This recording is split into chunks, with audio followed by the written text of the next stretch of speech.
Bueno, vamos a seguir.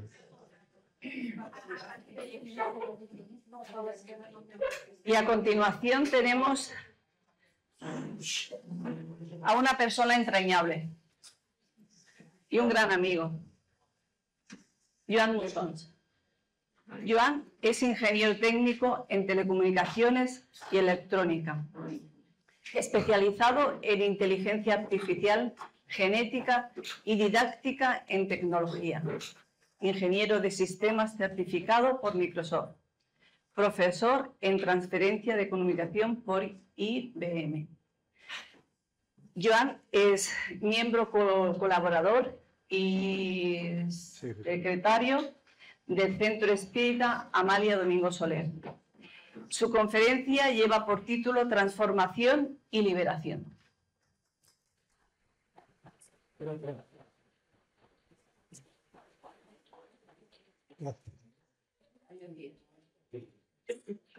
Buenos días a todas y bienvenidos.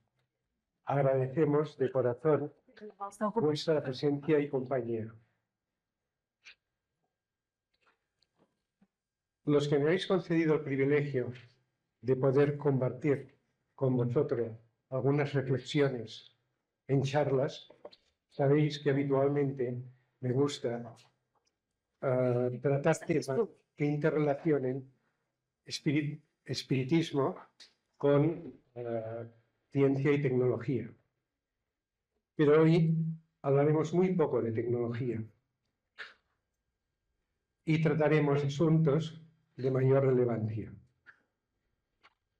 Como todos sabéis, estamos viviendo unos tiempos que son muy importantes para la humanidad, podríamos decir críticos, en los que el planeta está pasando de ser un mundo de pruebas y expiaciones a pasar a un mundo de regeneración.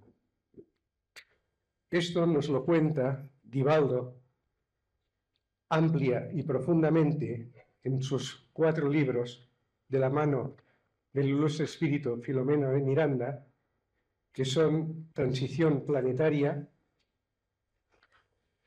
El amanecer de una nueva era, Perturbaciones espirituales y Hacia un mundo de regeneración. Libros que son muy recomendables de leer porque nos están explicando los acontecimientos que estamos viviendo, pero desde la óptica del mundo espiritual. Con lo cual nos dan una visión amplia y profunda de lo que está aconteciendo y de las fuerzas que operan detrás.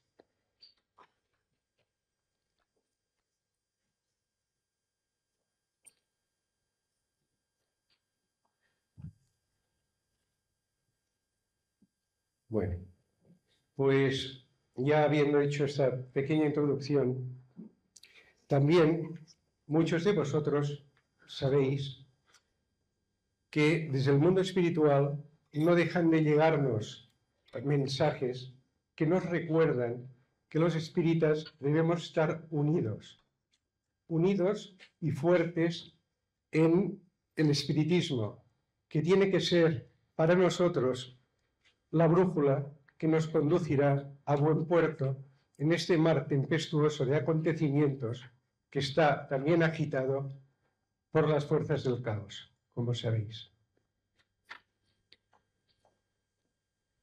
Por esto, hoy hablaremos de transformación y liberación. Transformación de nuestra psicología, transformación moral, básica y necesaria para poder evolucionar. Y liberación, liberación de la esclavitud del ego, de la ignorancia y, en consecuencia, del sufrimiento. Tareas que dentro del espiritismo práctico debemos realizar constantemente y día a día con el fin de que podamos alinearnos con esta vibración más elevada que adquiere nuestro planeta en esta fase de transición al mundo de regeneración. Y para ello nos hemos fundamentado en las sublimes enseñanzas de Joana de Angelis, que basaremos como línea central dentro de esta charla. Principiaremos por conceptos que nos introduce y hablaremos del ser. Joana de Angelis, en el libro El ser consciente,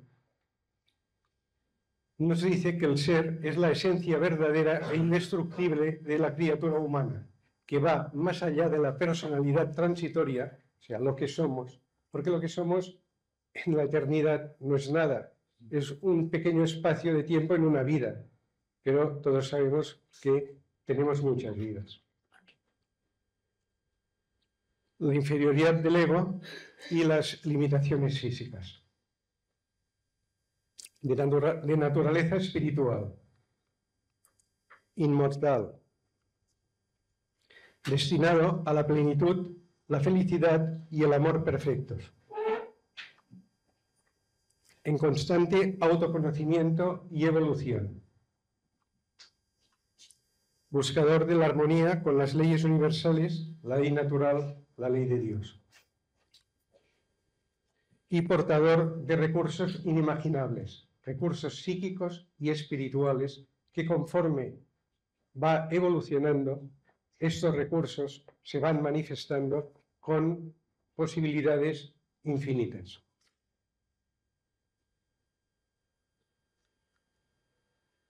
Y por último, con el destino de alcanzar el infinito, que es la herencia celestial, y la conciencia cósmica. La conciencia cósmica, en el libro Evolución en dos mundos, nos la define como el máximo estado que puede alcanzar un ser humano, un espíritu humano. El máximo estado en el universo que se puede alcanzar es el de la conciencia cósmica, que cuando evolucionamos y llegamos a espíritus puros, pues ahí es cuando podemos entender el universo, acceder al flujo del fluido cósmico universal para poder incluso crear, como los creadores, como Jesús cuando creó el planeta Tierra, pues realmente eso es lo que estamos destinados a llegar, al ser consciente, al ser autorrealizado, integrado con la conciencia cósmica. Pero nuestra situación actual no es esta. Solo tenemos que observar cómo está funcionando el planeta, los acontecimientos que ocurren, los desequilibrios, los problemas, las perturbaciones, y veremos que todavía hay mucho que trabajar. Entonces, Joana nos habla del ego y la sombra. Esto forma parte de nuestra psicología. El ego es una construcción mental. Nosotros hemos evolucionado, hemos pasado de los reinos inferiores, llegando al reino animal, y a partir de ahí, cuando ya el principio espiritual ha adquirido el suficiente bagaje, pues entra en el mundo, digamos, en el reino humano. En el reino humano, al principio, pues todavía se rige por los instintos. Pero tiene algo que los animales no tienen, una mente que puede desarrollar. Imaginaros, instintos de tipo animal todavía, de supervivencia, instintos de reproducción, instintos basados en la supervivencia, pero bajo el efecto de una mente poderosa que el ser humano va adquiriendo. Pues realmente es un problema. Entonces nos dice Joana que el ego es el conjunto de mecanismos ilusorios e irreales que el individuo utiliza para camuflar su vacío interior, su verdadera realidad psicológica con los que en su ignorancia se identifica. De hecho, el problema que tenemos con el ego es que, aparte de identificarnos, creemos que somos nuestra mente, todo lo que pasa por nuestra mente, pues creemos que somos nosotros que lo estamos generando. Aparte de esto, lo creamos para quitarnos nuestro vacío interior, nuestra desconexión con el mundo espiritual, nuestra desconexión con nuestro ser trascendente que hemos hablado al principio. Nos sigue diciendo que es creador de neurosis y otras patologías psicológicas. Si tú en tu mente tienes un problema, le vas dando vueltas y vueltas y vueltas y vueltas a ese problema entra en un bucle que luego comentaremos, que es el de emoción-pensamiento, y llega a obsesionarnos. Es una forma de obsesión, autoobsesión. Entonces, esto, si no podemos soltarlo, si no podemos dejarlo, pues nos puede crear y nos crea neurosis y otras patologías psicológicas. Constituye la expresión de la inmadurez psicológica. Tenemos que pensar que estamos en un estado evolutivo todavía bastante incipiente comparado con el camino que nos queda por delante. Entonces, constituye la expresión de la inmadurez psicológica, se aferra a lo externo y a los deseos de autoafirmación, pasiones, dominio y posesión. Recurre a diversos mecanismos de evasión y autoengaño. Evasión, poniéndose la máscara para no ser reconocido. De autoengaño, para hacerse creer a uno mismo de que es mejor o que ciertos defectos, no, yo no tengo estos defectos, que va, pero en una situación límite aparecen. Entonces está dentro del autoengaño. Para ocultar la realidad y mantener el control. El ego lo que quiere es mantener el control. Así como el ser trascendente no le importa el control, ya sabe que todos somos iguales. Todos somos iguales. Somos espíritus creados por Dios y vamos a llegar al mismo destino. Pero el ego no, el ego quiere controlar, quiere tener supremacía y controlar a los demás, lo que genera esclavitud y sufrimiento. Fijaros que la mayor parte de las guerras y problemas que hay vienen del intentar controlar algo. Recursos, dinero, territorios, etc. Todo esto, en principio, forma parte del ego. Obstaculiza la manifestación y la liberación del ser trascendente y espiritual. O sea, mientras se alimenta el ego, este eclipsa la manifestación y liberación del ser trascendente y espiritual.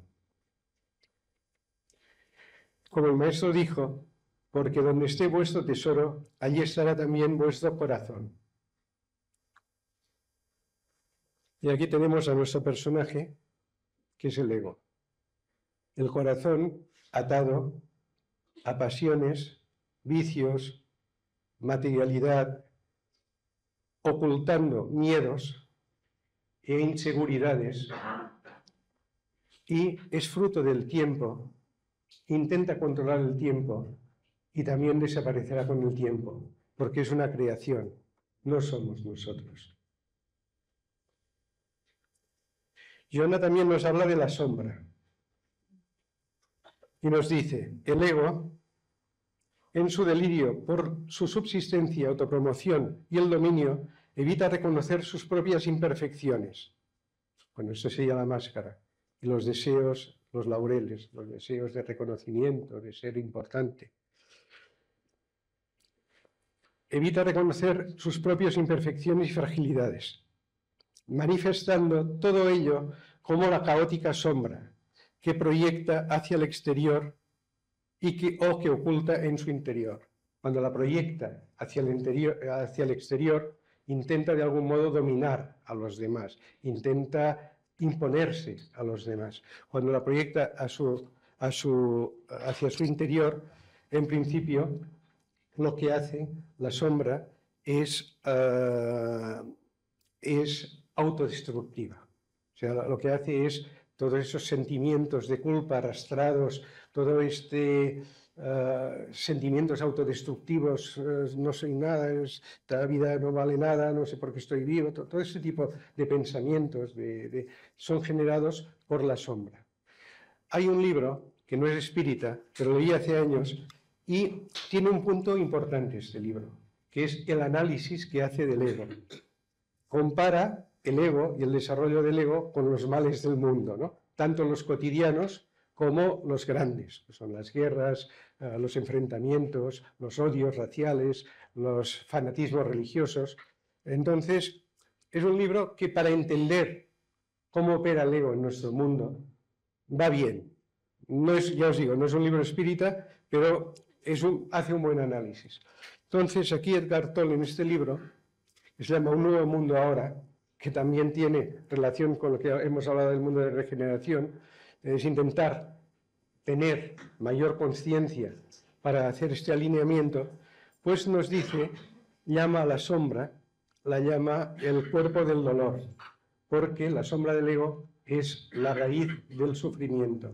Todos sufrimos en mayor o menor medida por la sombra que tenemos en nuestro interior, la sombra que tenemos que trascender. La obsesión. La obsesión tiene una parte relacionada con el ego y otra parte espiritual.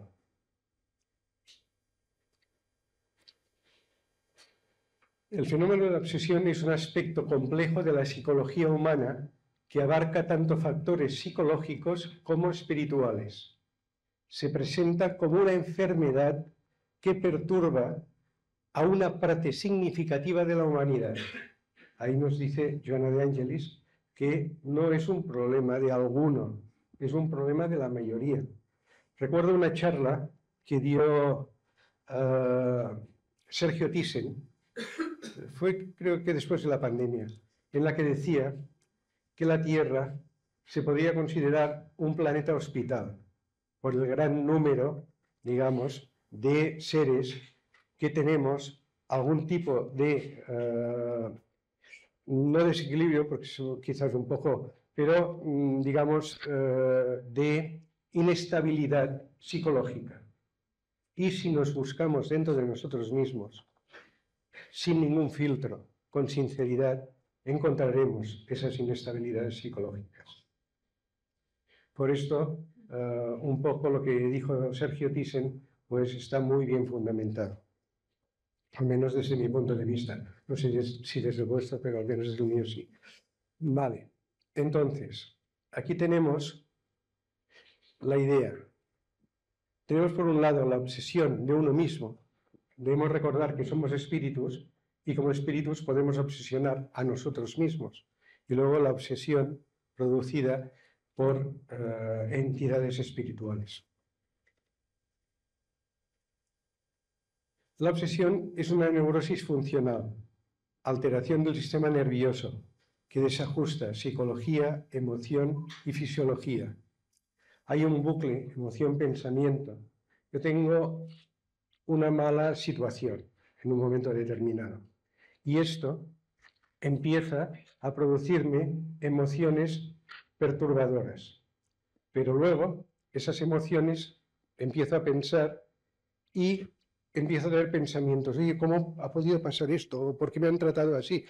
¿Ha pasado esto? ¿Por qué este vecino pues, me ha empujado por la escalera y no lo soporto? No sé qué. Y empieza, y luego la emoción esta se va alimentando, crece, eso hace crecer los pensamientos y ese bucle lleva a esa neurosis, lleva a quedar encallado en esas vueltas.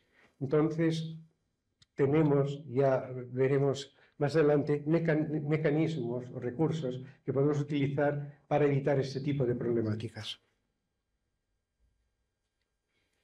La sintomatología, se me traba la lengua, tengo que beber agua, suele manifestar fijaciones neuróticas y una oscilación entre culpa interna y culpa proyectada en otros, lo que refuerza el rol de víctima. O sea, muchas veces dentro de estos estados de desequilibrio, el sentimiento de culpa es un factor bastante, digamos, central. Culpa hacia los demás, esto me ha hecho esto, lo otro, culpar a los demás, pero también la culpa de nosotros mismos. La culpa, cuando nosotros vivimos en la culpa por los errores que hemos cometido, es como si arrastráramos esas bolas que llevan los presos y atadas a los grilletes, pues en principio eso nos impide caminar ágilmente hacia la evolución. Entonces la culpa en principio forma parte también de esta autoobsesión o obsesión inducida. Causas y orígenes. La obsesión surge de factores egoicos psicológicos, muchas veces egoicos, cuando esa autoobsesión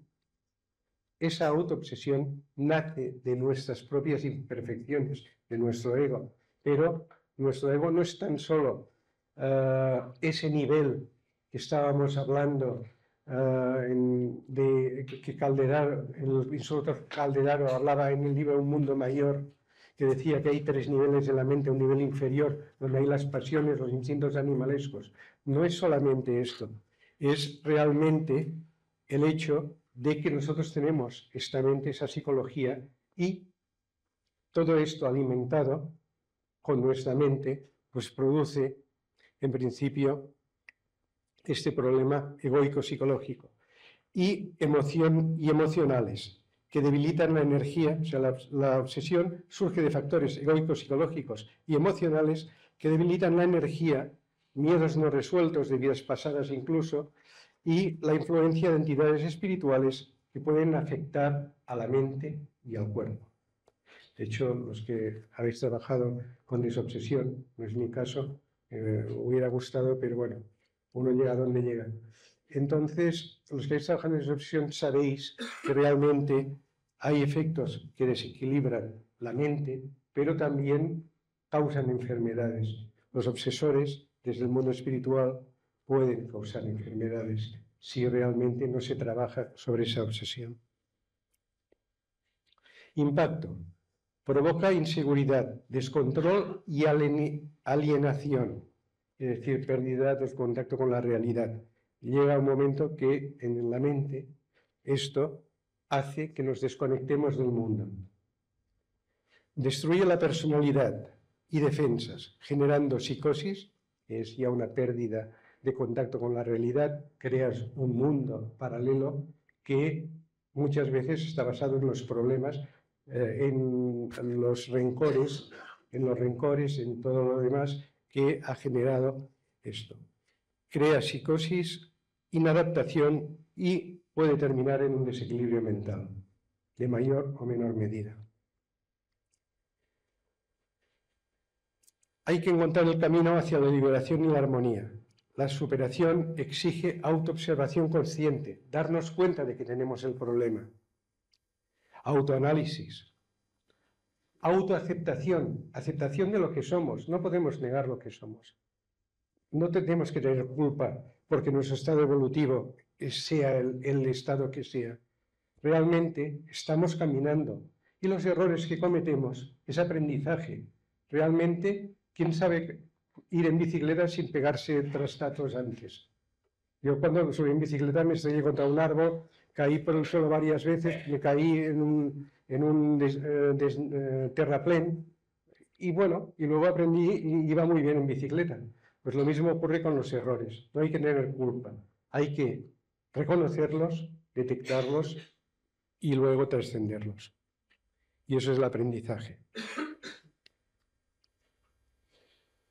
El propósito de la liberación es trascender los contenidos negativos, la negatividad.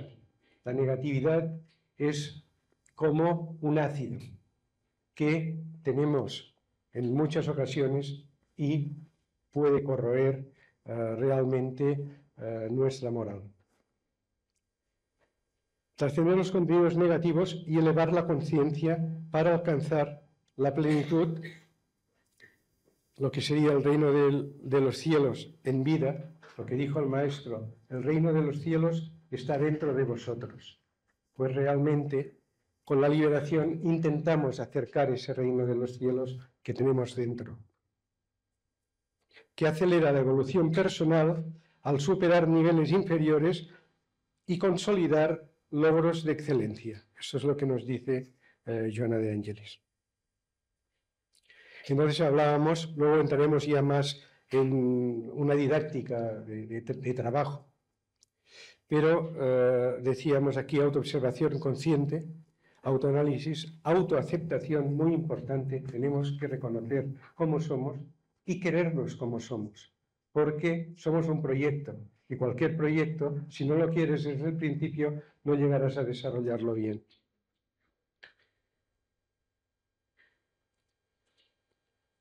Autoaceptación, transformación interior, es muy importante la transformación interior, ver aquello en lo que erramos y transformarlo, trascenderlo.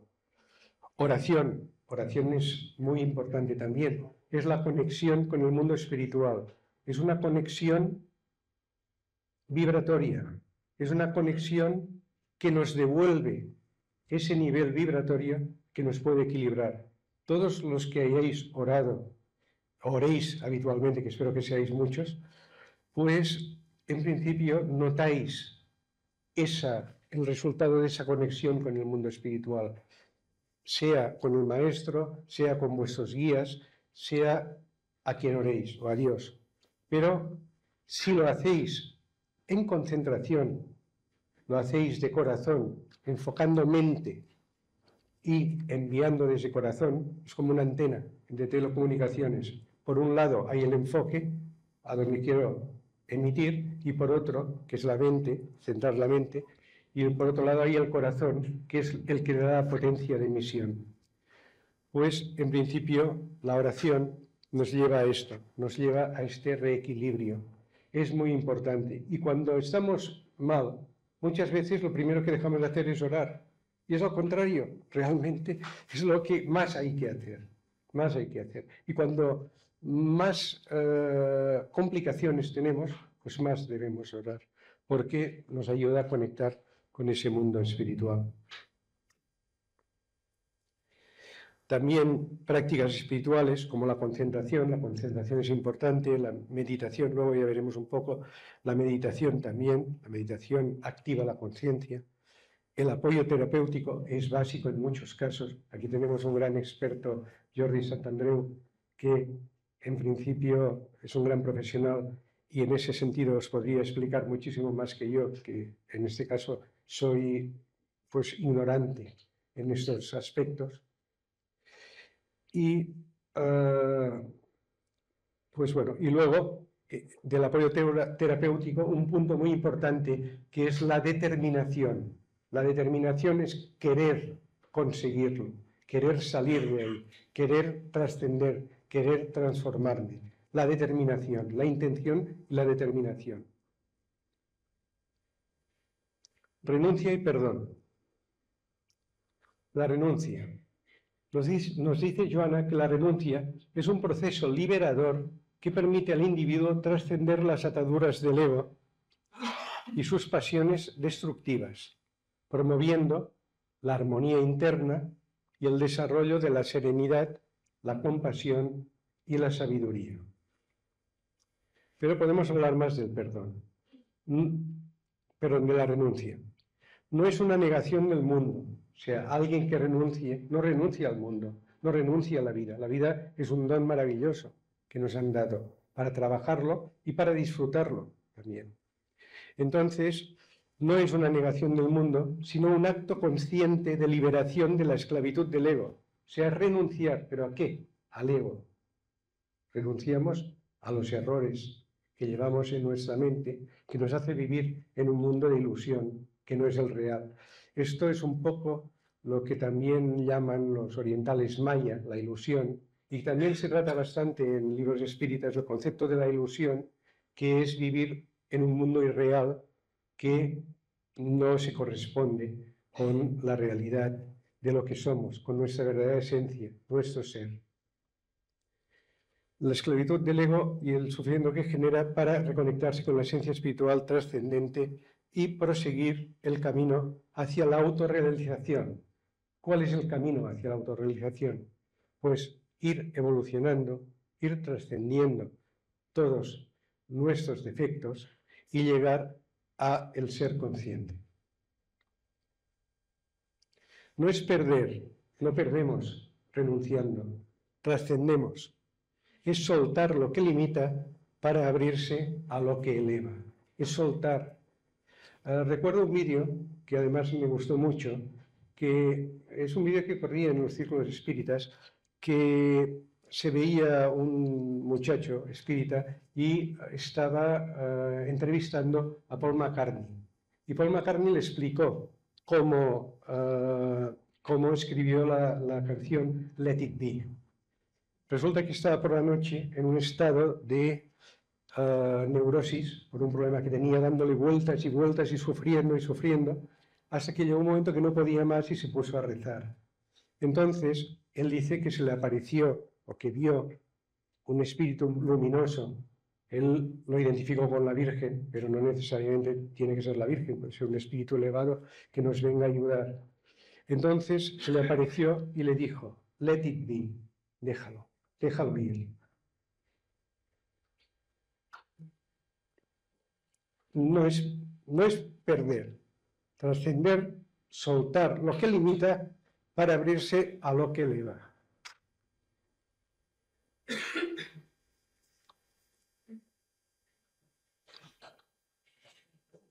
Perdón. Otro punto muy importante que Joana de Angelis nos plantea, el perdón. El perdón constituye el recurso terapéutico por excelencia, que mediante el esfuerzo consciente por liberarse del resentimiento logra eliminar las consecuencias del fracaso, negatividad, sufrimiento, desequilibrio, y restaura el equilibrio psíquico, emocional y físico. El perdón es un recurso terapéutico. Perdonar se convierte en un acto de caridad, principalmente hacia uno mismo, porque el rencor es un veneno que nos va envenenando poco a poco si lo mantenemos.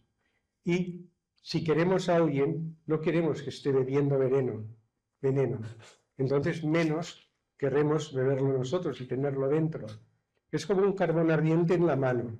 Si este carbón lo guardamos para echárselo a alguien, ese carbón nos está quemando en la mano. Tenemos que soltarlo. Soltar el rencor, el let it be, que decía Paul McCartney, es realmente un acto de caridad inicialmente hacia uno mismo y luego hacia los demás. Jesús, el psicoterapeuta excelso, eliminaba la culpa para proporcionar la catarsis salvadora y recomponer la individualidad. Jesús realmente liberaba de las culpas. Vete y no peques más. Pero no peques más, no sigas repitiendo el error. Aprende un poco. Es su mensaje. La catarsis salvadora quiere decir la reconciliación con nosotros mismos, con los demás, para conseguir esa salvación, ese avance en el camino espiritual. Y bueno, ya un poco comentados esos conceptos, tendríamos que pensar ahora cómo podemos trabajar, qué didáctica podría servir para trabajar sobre nosotros mismos. Y eso constituye el trabajo interior. Pero el trabajo interior no es nada más que práctica, práctica y práctica. Por muchos conocimientos que tengamos, por mucho que sepamos, todos los conocimientos que podemos adquirir y que tengamos, nos van a dar un mapa. Y ese mapa conceptual nos va a servir, evidentemente, no es lo mismo ir al Everest sin mapa o ir con un mapa. Realmente, si quieres subir, tendrás que tener ese mapa. Pero no deja de ser un mapa. ¿Cuándo eres un buen escalador? ¿Cuándo subes el Everest? Pues cuando vas al Everest y lo subes. Entonces, por mucho que tú sepas, mira, hay el campo base a 5.536 metros. A 6.065 hay el campo 1. Y hay que pasar por una zona que hay glaciares y poner unas escaleras. A 7.400 hay el campo 2. Perdón, a 6.500 hay el campo 2. A 7.400 hay el campo 3. Y ahí hay que aclimatarse bastante para hacer la atacada final que se hace desde el campo 4, que está a 8.000 metros. Ahí tengo que conocer el tiempo que va a hacer y tengo que prever ya el último tramo de la escalada. Está muy bien, ¿veis? Lo sé, pero he subido el Everest. La verdad es que no he llegado ni al campo base. Entonces, tener el mapa es muy importante, porque sin el mapa no llegas a ningún lado. Pero el trabajo interior es práctica, práctica y práctica. ¿Y cuál es la práctica? Pues primero darnos cuenta de nuestros errores en el momento en que nos conocemos, lo que se llama en tecnología tiempo real. Entonces es atención consciente, continua y sin valoración mental. Yo estoy en una situación, alguien me dice algo que me molesta, yo siento esa molestia, pero no juzgo nada, la siento. Si estoy pendiente de mí, auto-observándome, lo que me daré cuenta es de que algo me ha perturbado. Pues esto es la autoobservación. No valoro, simplemente me doy cuenta. Es como poner una luz hacia el interior. Y esa luz, en principio, como nos decía Pablo de Tarso, todo lo que se expone a la luz se vuelve luz. Si nosotros nos damos cuenta, enfocamos esa luz, nos daremos cuenta de lo que tenemos y podremos trabajarlo. Eso es la autoobservación. Sin valoración mental a cada emoción, pensamiento, sentimiento y acción, que es lo que también se llama como estado de presencia. Ver en cada momento lo que siento, lo que pienso, en las circunstancias del día, darme cuenta cómo me afecta mental, emocionalmente, de si siento malestar, si siento miedo, si siento desasosiego, pues estar pendiente de eso y darme cuenta. El segundo punto es la autoconducción lúcida, no reaccionar automáticamente. O sea, no tengo que reaccionar ante esa situación cuando ya he identificado, he conseguido ya una cierta práctica en el primer paso, pues no reaccionar automáticamente. Una de las recomendaciones que se dan, muchos neurocientíficos las están dando ahora, es la respiración. Por ejemplo, Nazaret Castellanos nos habla de respirar 3 tiempos en inspiración y 6 tiempos en expiración. Cuando tenemos un problema, paramos, o una emoción fuerte, paramos, inspiramos en 3, expiramos en 6. O sea, siempre expirar el doble. Eso es lo que nos dice Nazaret Castellanos. ¿Por qué? Bueno, luego comentaremos. Luego hay otros neurocientíficos que nos hablan de 4-4-6. Inspirar en 4, retener en 4, expirar en 6. También para relajaciones altas se habla de 4-7-8. Inspirar en 4, retener en 7. Eso ya requiere un poco de práctica, porque si no te ahogas. Y luego expirar en 8.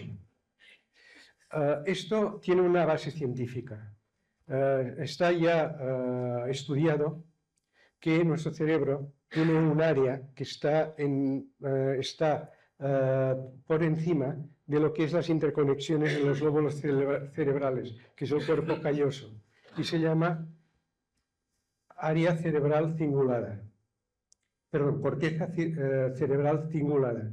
Entonces, la neurociencia conoce en profundidad ahora que cuando tenemos que tener conciencia de nuestro interior, de la parte del tronco cerebral, de la parte del hipocampo y del tronco cerebral, cuando tenemos que tener conciencia de nosotros mismos, que la parte inconsciente está por ahí debajo, pues la corteza cerebral cingulada hace un efecto de transmisión de información desde el lóbulo prefrontal, que es donde tenemos la conciencia, donde nuestro cerebro, perdón, opera la conciencia. No es que la tenemos, la conciencia está fuera de nosotros, es un atributo de nuestro espíritu, pero realmente la corteza prefrontal, que es la que opera la conciencia dentro de nuestro espacio psicológico, se comunica con nuestro cerebro a través de nuestro cerebro interno, a través de la corteza cerebral cingulada. Y esa se activa, permitiendo esta transmisión, se activa con la respiración. Por esto, cuando respiramos, y he dicho, oye, si pasa algo, respira, respira, y luego ya hablamos, respira.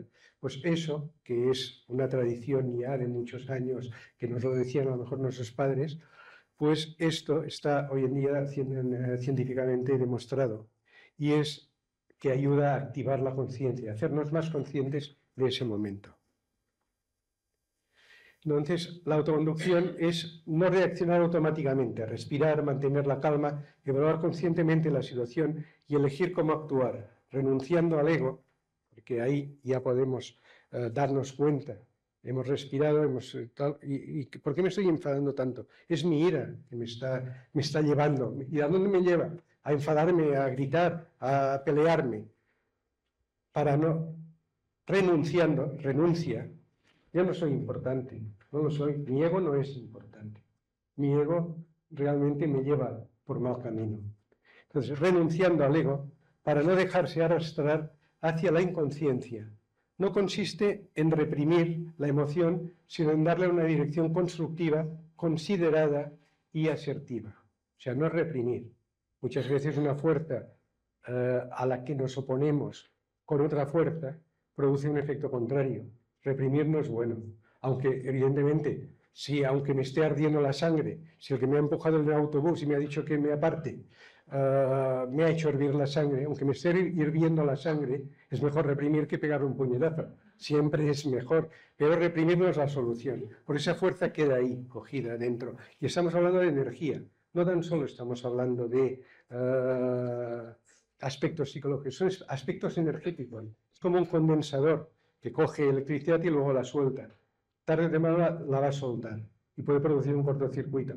Por lo cual, en principio, es conducir, sino darle una dirección constructiva, considerada, porque ya estamos conscientes de la situación, y asertiva.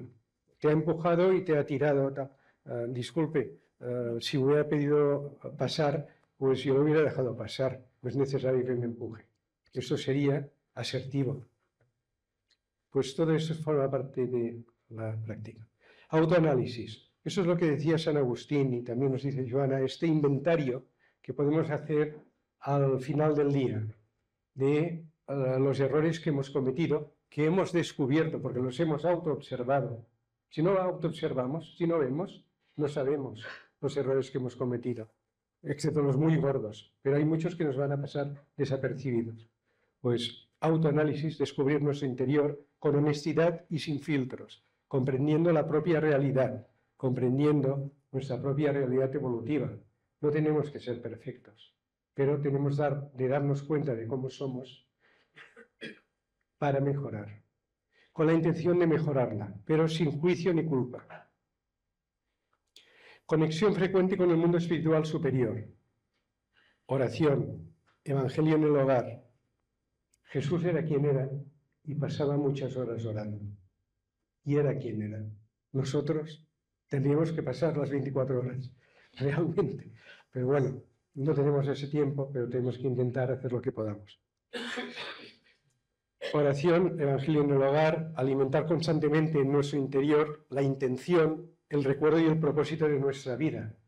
Había unos monjes, los monjes cartujos, que tenían una vida, digamos, solitaria de monjes, iban caminando y meditaban andando, hacían meditación en movimiento, iban meditando.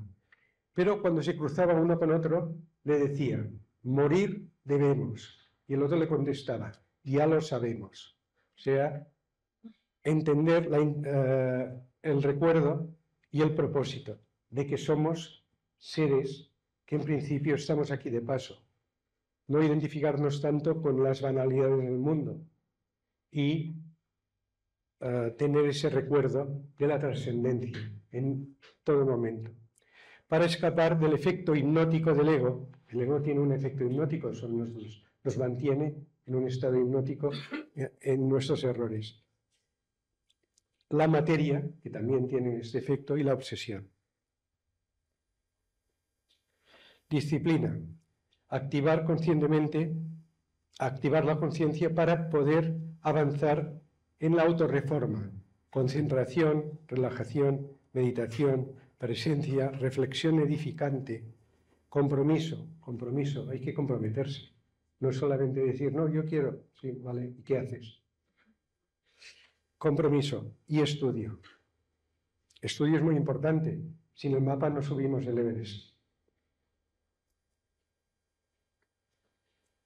Compasión y caridad con los demás y con uno mismo.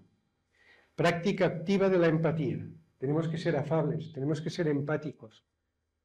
Tenemos un mal día, pero no tiene culpa el que nos atiende en la tienda o el cobrador del tren cuando vamos a la taquilla. Tenemos que, sobre nuestros problemas, mantener esa intención. Inicialmente va a ser una intención y no siempre nos saldrá, de ser empáticos, afables, y el afecto hacia todos los seres. Tenemos que tener afecto hacia todos los seres, desarrollando el amor con nuestras acciones. Con nuestras acciones podemos elegir desarrollar el amor o mantener el error. La conciencia. Nos dice Joana que la conciencia lo describe como un estado, como el estado fundamental del ser que se ha autodescubierto, trascendiendo las limitaciones del ego y alcanzando la madurez psicológica y espiritual, lo que le permite vivir en plena armonía consigo mismo, con los demás y con el cosmos, logrando así la verdadera felicidad y realización. La conciencia es ese estado fundamental del ser, de ese ser, por eso se llama el ser consciente, porque el estado fundamental del ser autorrealizado es la conciencia continua. Nosotros, evidentemente, tenemos que irla desarrollando. La podemos mantener 30 segundos, 15, 10, es igual. Vamos trabajando en mantenerla. Hoy consideras, eso es como los que hacen inmersión para bajar muchos metros. El primer día, pues contienes la respiración y a lo mejor estás 10 segundos, 20, pero si vas entrenando, llega un momento que estás 1 minuto, 2 minutos, 5, 10 y consigues bajar a 100 metros, como los récords. Pues eso es entrenamiento también, es práctica, práctica y práctica, como hemos dicho.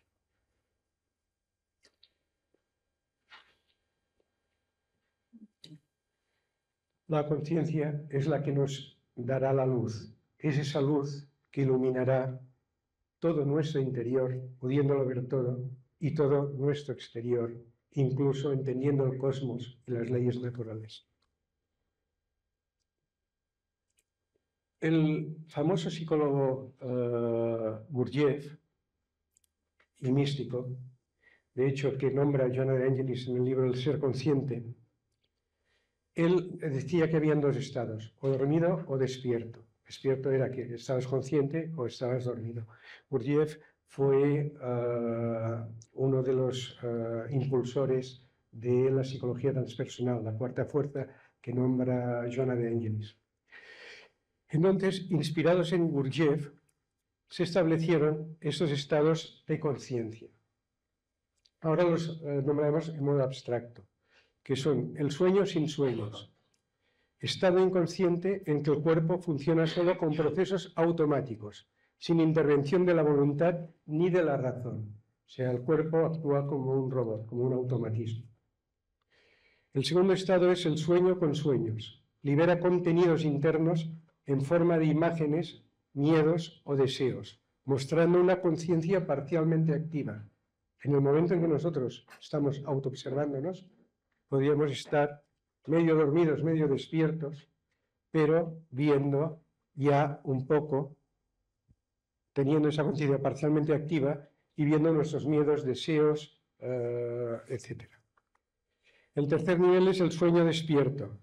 Esto es despertar interior, en que la voluntad guía al individuo hacia su propósito y hacia la realización personal. Esto es cuando ya se empieza a trabajar. Tenemos un cierto nivel de conciencia, estamos trabajando y tenemos esa determinación para llegar a esa evolución, a esa autorreforma. Y por último, trascendencia del ego. Implica, bueno, hay un quinto. Trascendencia del ego implica superar el ego y los apegos. Es difícil los apegos. Alcanzando armonía con ideales superiores y auténtica liberación interior. Y el quinto estado, que coincide perfectamente con lo que hemos dicho en el espiritismo, el de conciencia cósmica. Unión plena con el ser, con el universo, donde la conciencia individual se interconecta con lo absoluto. Bueno, aquí Gurdjieff hablaba de lo absoluto, nosotros hablaremos de Dios, pero realmente es la interconexión con la información que Dios ha puesto en el cosmos. Dios creó el cosmos y puso ahí un montón de información que poco a poco, y en los estados alterados de conciencia, del que nos habla alguna vez también Joana de Angelis, podemos adquirir. Y adquirimos alguna aquí en la Tierra. De hecho, donde practicamos es aquí.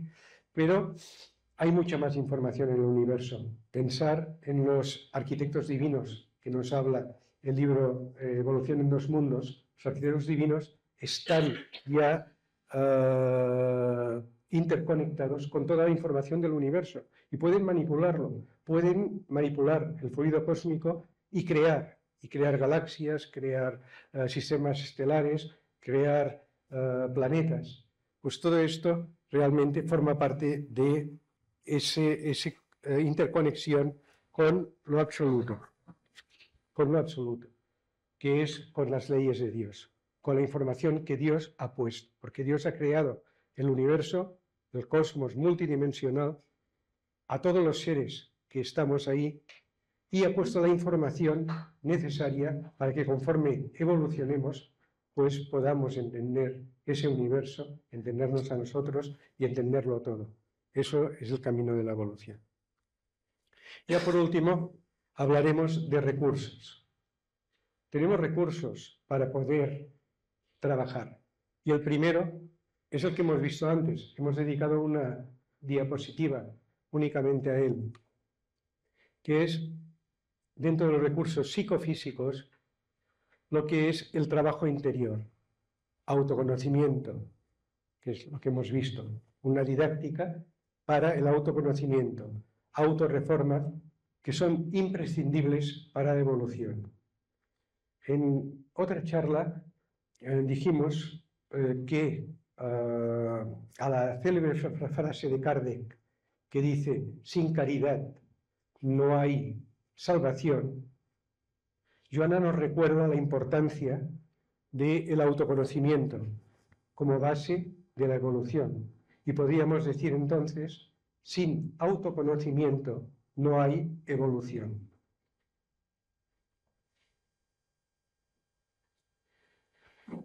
Un recurso también muy importante que los espíritas tenemos, que tenemos que invitar que lo disfruten muchas más personas, que es el centro espírita. En el centro espírita tenemos oración y también pases. Nos da el entendimiento, pero también nos da armonía y reequilibrio. Cuando vamos al centro espírita, entramos muchas veces medio desequilibrados o preocupados o inquietos, en el mejor de los casos, y salimos tranquilos, equilibrados, porque hay espíritus que están trabajando desde el plano espiritual. Pues realmente el centro espírita es un recurso muy valioso que debemos de dar las gracias a todos los generosos, digamos, personas que mantienen centros espíritas, porque realmente es un centro de evolución y de reequilibrio. Terapia. Bueno, aquí casi le digo que salga Jordi y lo diga, ¿no? La terapia es necesaria en muchos casos. Pese a la voluntad, pese a que queramos, hay veces que las perturbaciones psíquicas son tan grandes que requieren un apoyo. Y es bueno ese apoyo. Realmente hubo un tiempo en que parecía que si necesitas apoyo psicológico estabas disminuido en algo. No estás disminuido en algo. ¿Verdad que cuando tienes un resfriado y vas al médico no te sientes disminuido? Simplemente te buscas que te cure el resfriado, el COVID o lo que sea. Pues en la psiquis pasa lo mismo. La psiquis tiene también como el cuerpo algún desequilibrio, y más en un mundo complejo como el que estamos. Pues la terapia es la solución. A veces es necesaria y es imprescindible. Entonces cada uno tiene que evaluar en su estado si la requiere o no. Y muchas veces la requiere y no lo quiere admitir o no lo queremos admitir. Entonces es importante tener en cuenta este recurso. Crea un alivio del malestar psicológico, catarsis emocional y estabilidad, sobre todo estabilidad. Lecturas edificantes nos dan bienestar emocional y mental. Hay muchas formas de leer. Una forma es estudiar, la que hacemos habitualmente.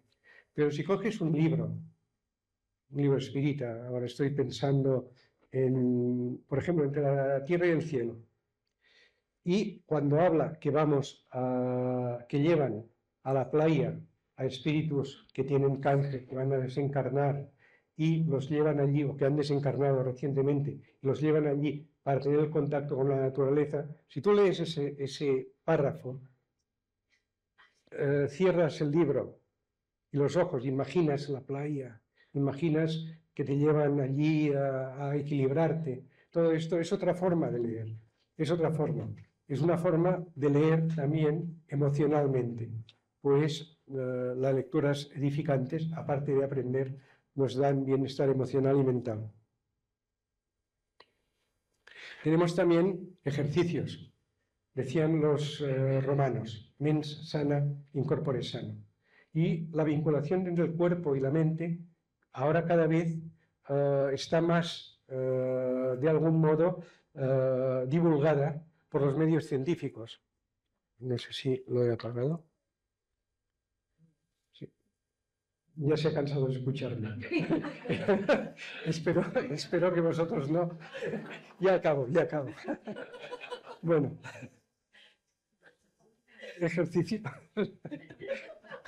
Ejercicio mente-cuerpo. Aquí tenemos muchas prácticas. Podemos hacer simplemente ejercicio, caminar, ir a la montaña.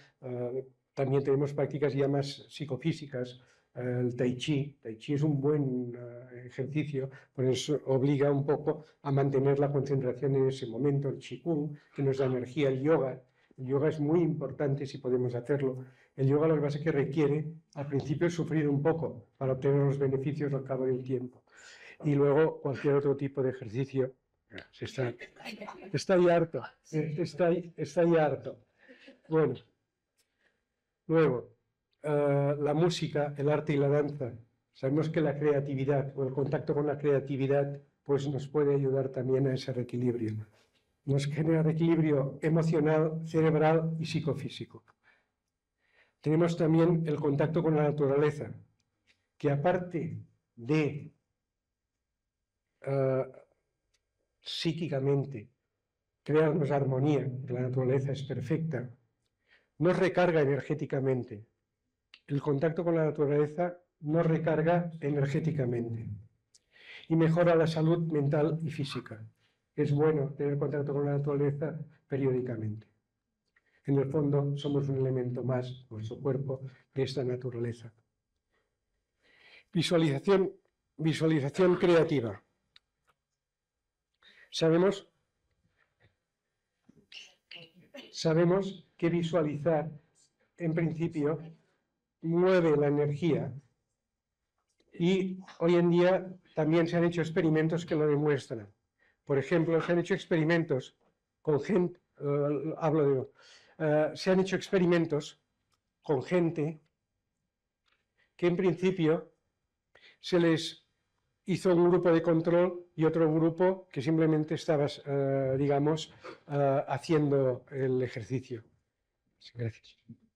Entonces, el grupo de control solamente lo que hacía era imaginar el ejercicio. Se sentaba e imaginaba que estaba haciendo ese ejercicio. Se concentraba y lo imaginaba. el grupo de trabajo pues iba y hacía ese ejercicio cada día en el gimnasio. Al cabo de 3 meses se comprobó que los que habían estado imaginando que hacían ejercicio habían desarrollado fibras musculares también, como si físicamente lo hubieran hecho. Y de hecho, esto cogió tal importancia que ahora en los centros de alto rendimiento deportivo, lo que ocurre es que muchas veces a saltadores que tienen que saltar pues, los 2 metros o la pértiga 5 metros, pues se les entrena horas imaginando el salto, segundo a segundo, y viendo cómo lo sobrepasan. Y en principio eso ha conseguido mejorar el rendimiento en varios deportistas. Y todos los equipos olímpicos tienen su centro de alto rendimiento, en donde utilizan la imaginación, la visualización, produce motivación, desarrollo personal y transformación. Quieres hacer las paces con alguien y no te atreves a tal, pero puedes imaginar que lo abrazas y le pides perdón. Muchas veces se ha comprobado en casos, ya acabo, lo juro que ya acabo. Se ha comprobado en casos que el hecho de tener esa intención de reconciliarse e imaginar ese abrazo reconciliador ha conseguido que esa persona nos llame al cabo de unos días y se ha producido. Y si no se produce, siempre nos crea, digamos, ese bienestar de imaginar que nos hemos reconciliado, si la otra persona pues no se deja. Y también tenemos recursos tecnológicos, y aquí pasaré, como he prometido al principio, muy deprisa, muy deprisa.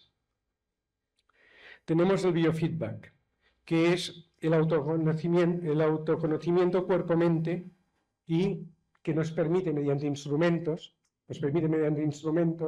detectar el estado de relajación o las ondas cerebrales que tenemos para facilitar que cuando los instrumentos las detecten, saber si estamos en un estado de meditación, de relajación, o estamos inquietos o no, y poder transicionar entre esos estados. Es una forma instrumental de autoconocimiento.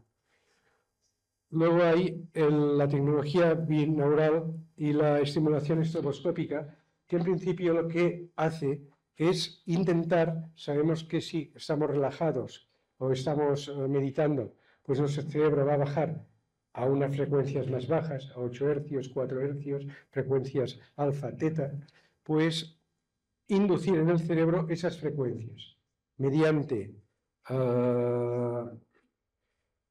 mediante pulsos binaurales que se llaman sonidos, que inducen a través de unos mecanismos cerebrales esas frecuencias dentro de nuestro cerebro. La estimulación binaural es coger un foco o unas gafas y emitir esa luz a esos pulsos para que nuestro cerebro baje a este estado. Entonces, eso nos ayuda también a establecer ese estado esos son como muletas, son como muletas, no son soluciones, pero nos pueden agilizar ese proceso de autoconocimiento interno. Y luego tenemos la realidad virtual y aumentada, que potencia la inmersión del biofeedback y del neurofeedback, lo que hemos visto. Si tú la información te le está dando unas gafas de realidad virtual o aumentada, pues lo que te está haciendo es que esa información te llegue con mucha más amplitud. Por ejemplo, se está utilizando gente que tiene miedo a las alturas o que tiene aracnofobia, miedo a las arañas, pues se está utilizando sistemas de realidad virtual para que se vayan acostumbrando a las alturas y no se caigan, y luego puedan ir pues, por la montaña sin miedo y sin agarrarse a los árboles. Esto se está utilizando, la realidad virtual. También oí el otro día un experimento que me pareció realmente curioso, sobre todo curioso, y es que en la Universidad de Nueva York cogieron unas gafas de realidad virtual y un grupo de, había psicólogos, neurocientíficos y un profesor de la universidad, y desarrollaron un programa que lo que hacía era, ellos con un monje tibetano, cogieron, y los tibetanos, los budistas tibetanos, tienen un libro, que es el libro tibetano de los muertos, que intenta explicar lo que son esas energías tan fuertes que cuando desencarnamos sentimos.